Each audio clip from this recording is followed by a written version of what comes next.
Ya, Baik, terima kasih pimpinan.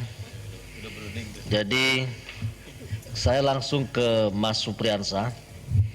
Ada dua hal yang mungkin perlu kita sadari dan kita pahami bahwa tidak penting berapa kali pertemuan, mungkin 3, 4, 7, 6 dan sebagainya.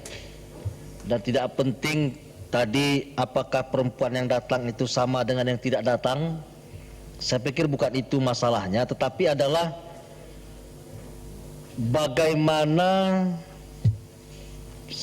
Mas Supriyansa ketika melihat Johan Budi menyampaikan keterangan resmi di KPK mengatakan bahwa menurut pengakuan Abraham Samad semua itu tidak pernah terjadi dan fitnah apa yang disampaikan saudara Hasto. Jelas betul bahwa itu tidak pernah terjadi, dan Bu Johan Budi, saya masih ingat kata-katanya, sudah kami tanyakan kepada saudara Abraham Samad dan beliau mengatakan itu adalah fitnah yang ingin menjatuhkan dirinya. Artinya semua itu dibantah. Kemudian publik berpolemik dan keluarlah Mas Supriyansa yang mengatakan pertemuan itu betul-betul ada. Itu pun publik bertanya-tanya berapa Mas Supriyansa dibayar untuk kemudian juga ikut membohongi publik, kira-kira seperti itu. Dan lama-kelamaan publik mengetahui dan mulai mempercayai bahwa pimpinan KPK juga manusia biasa, juga punya selera, juga punya nafsu, juga bisa salah. Pimpinan KPK, bukan KPK. Berkali-kali kita sampaikan bahwa tidak boleh lembaga itu kemudian dianggap tidak akan pernah melakukan kesalahan, sehingga siapapun yang mengkritik dan menyampaikan kekurangan dan mungkin bisa salah dalam mengambil keputusan, dianggap bahwa orang itu akan melemahkan KPK.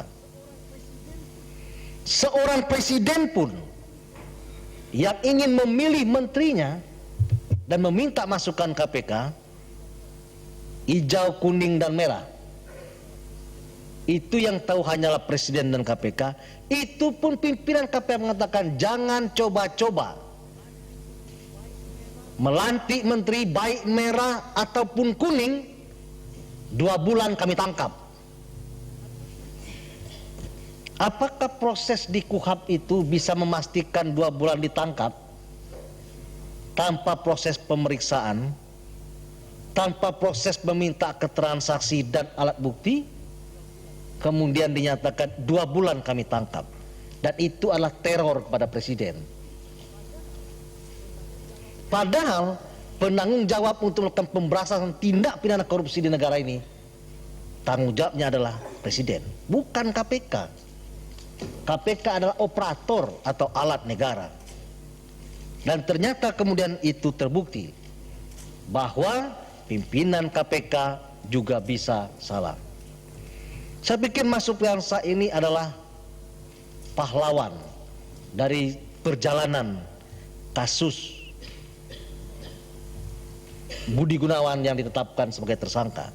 Bayangkan kalau misalnya Mas Supriyansa tidak mengakui pertemuan itu ada, maka kita tetap terbelenggu dalam tindakan kebohongan. Dan kita menganggap bahwa KPK memang tidak pernah bersalah orang-orangnya.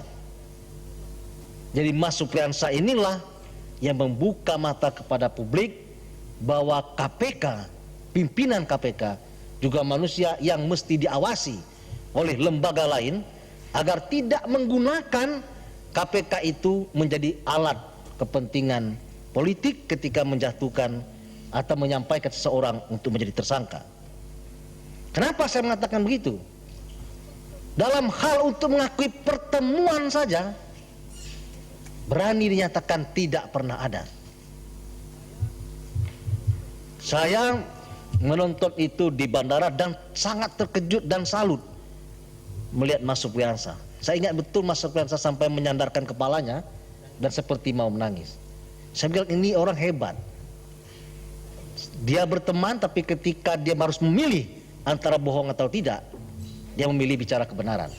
Saya mungkin tidak sanggup kalau saya berada pada posisi Mas Supriyansa. Ini salut saya luar biasa. Saya berikan apresiasi yang setinggi-tingginya, karena itu membuka kotak Pandora dari sebuah lembaga yang kita anggap sakral. Lalu itu karena itu bagaimana pendapat atau perasaan dari Mas Supriyansa melihat pertemuan itu dinyatakan tidak pernah terjadi? Karena ada dua ini, kalau tidak Abraham Samad yang berbohong, maka Mas Supriyansa yang berbohong. Pasti dari salah satu ini ada yang benar dan ada yang salah. Yang kedua, apakah benar pernah ada Mas Supriyansa menyampaikan saran jangan tersangkakan BG, karena itu kau akan repot? Apakah betul pernah ada pikiran dan menyampaikan itu kepada saudara Abraham Samad sebagai teman?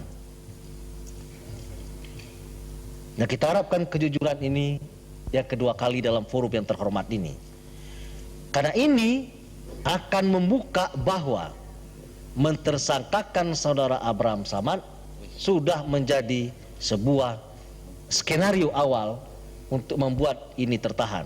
Jadi bukan karena kasus misalnya rekening gendut, karena setahu kami, dan saya sering berdebat dengan orang-orang dan teman-teman yang tidak paham, saya mengatakan persoalannya bukan pada rekening 59 miliar yang mengalir kepada rekening anaknya, tetapi 150 juta dari Polda Sumatera Utara, Poldasu, dari bagian lantas Poldasu. Jadi bukan pada masalah itu, yang itu di bawah 1 miliar, kalaupun kita anggap itu gratifikasi, dan ternyata itu menjadi pertimbangan dari hakim pra peradilan tadi bahwa KPK hanya mengurusi yang di atas 1 miliar, bukan yang di bawah 1 miliar. Jadi alasan-alasan itu yang kemudian membuat paling tidak saya meragukan ketulusan atau benar-benar ini adalah persoalan hukum ketika menetapkan saudara Budi Gunawan sebagai tersangka. Apakah betul Mas Supriyansa pernah mengingatkan saudara AS, jangan kau bikin itu BG tersangka, kau nanti akan repot? Kalau itu terjadi, maka memtersangkakan BG memang jauh hari sebelumnya rencana itu. Terima kasih pimpinan.